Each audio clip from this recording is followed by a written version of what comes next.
जवान Ramchandra guard duty पर था। रात को 9 बजे रेजिमेंट के 2 अफसर कैप्टन मोहन वर्मा और कैप्टन कपूर मोटरसाइकिल पर गार्ड चौकी के पास से गुजरे। जवान रामचंद्र ने सरकारी राइफल से उन पर गोली चला दी। कैप्टन मोहन वर्मा की हादसे की जगह पर ही मौत हो गई और कैप्टन कपूर गंभीर रूप से घायल हो गए। कैप्टन कपूर बच गए क्योंकि गोली उनके बाएं कंधे के पास लगी। अगर उन्हें एकदम मिलिट्री हॉस्पिटल ना पहुंचाया जाता, ऑपरेशन ना होता, तो उनकी भी मौत हो जाती, यकीनन मौत। डॉक्टरों की रिपोर्ट के मुताबिक गोली अगर 2 इंच नीचे हार्ट पर लगती तो कैप्टन कपूर के बच जाने का सवाल ही ना था। इसका मतलब है कि जवान रामचंद्र इन दोनों अफसरों का कत्ल करने का, मर्डर करने का पक्का इरादा कर चुका था। इसलिए इंडियन आर्मी एक्ट 69 और इंडियन पीनल कोड की दफा 302 के तहत जवान रामचंद्र का जनरल कोर्ट मार्शल किया जा रहा है, जानबूझकर होशो हवास में कैप्टन वर्मा की हत्या और कैप्टन कपूर पर कातिलाना हमला करने की वजह से। ये जनरल कोर्ट मार्शल जानबूझकर होशो हवास में कैप्टन मोहन वर्मा की हत्या और कैप्टन कपूर पर कातिलाना हमला करने की वजह से किया जा रहा है। क्या तुम अपने जुर्म में इकबाल करते हो? How do you plead guilty और नॉट गिल्टी? सर! बैठ जाओ जवान रामचंद्र। सर! मेजर पुरी अपना पहला गवाह पेश करें। सर इस मुकदमे के sir. Yes captain Vikas what is the problem?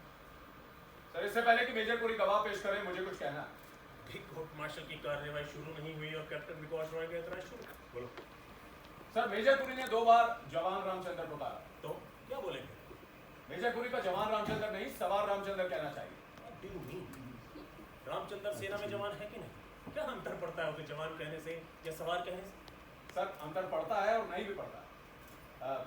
आप इन्फेंट्री के कर्नल हैं, मैं आपको कैवलरी का कर्नल तो नहीं पुकार सकता ना। रामचंद्र बख्तरबंद रेजिमेंट का है और बख्तरबंद दस्ते वालों को सवार पुकारा जाता है, जवान नहीं।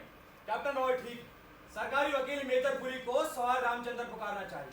शायद डिफेंस काउंसिल किसी टेक्निकल गलती की वजह से कोर्ट मार्शल का फैसला रद्द करवाने के चक्कर में है। सेना के कानून विभाग ने आप जैसे सीनियर ऑफिसर्स को सलाहकार, जज एडवोकेट बनाकर भेजा है। आपके होते हुए कोई टेक्निकल गलती क्यों कर हो सकती? जीवन और मृत्यु के निर्णय तकनीकी आधार पर नहीं, जो सच है उस पर होते हैं। कैप्टन रॉय उतनी ही बात करो जिसका इस कोर्ट मार्शल से मतलब है। जो जवान, मेरा मतलब है सवार रामचंद्र पर चल रहा है। कैप्टन रॉय और कोर्ट में बैठे बाकी लोग भी कान खोलकर सुन ले। ये कोर्ट मार्शल है, कोई हिंदी फिल्म नहीं है।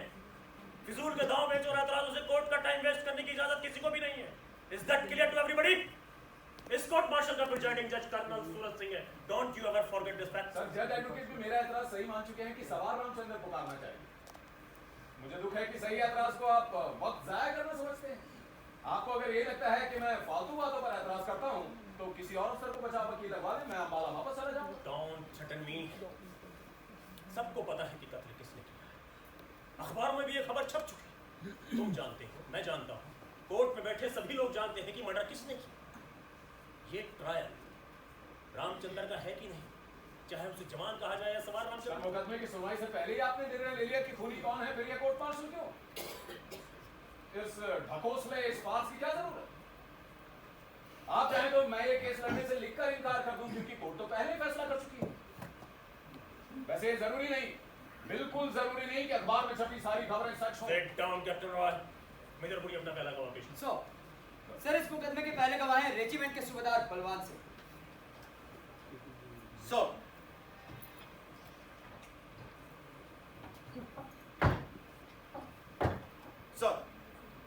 सूबेदार साहब, 10 जून की रात 9 बजे आप कहाँ थे? सर, उस वक्त मैं रेजिमेंट के गार्ड हाउस के पास था। आप रात को वहाँ क्या कर रहे थे? हाँ, शायद नाइट ड्यूटी पर होंगे। नहीं सर, ड्यूटी पर नहीं था। उस रात लाइट चली गई थी। मेरा क्वार्टर गार्ड हाउस के नजदीक है। गर्मी बहुत थी तो गार्ड हाउस के पास वाले मैदान में हवलदार राज सिंह के साथ टहल रहा। उस रात गार्ड ड्यूटी पर कौन था? जवान, सर मेरा मतलब है सवार रामचंद्र। 10 जून की रात